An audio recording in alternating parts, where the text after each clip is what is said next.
Hello guys, in this video we're gonna talk about the health insurance in America, and we're gonna see the costs and everyone and how you can sign up. Follow on to understand. The average cost of health insurance in the USA varies significantly depending on factors like age, location, employer size, and the specific plan type. Based on recent data, for individual, the average annual cost is around $7,739,000.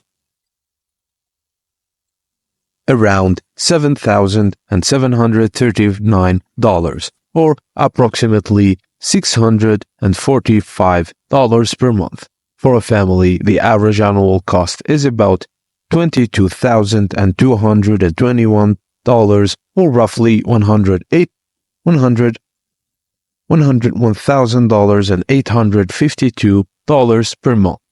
These costs reflect premiums for employer-sponsored health insurance, where employers typically cover about 75% of the premium, leaving employees with the remaining 25%.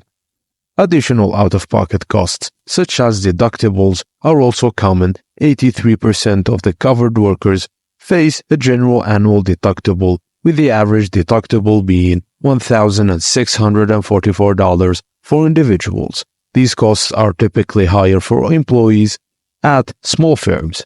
And that's it, guys. Thank you for watching, and please don't forget to like and subscribe for more.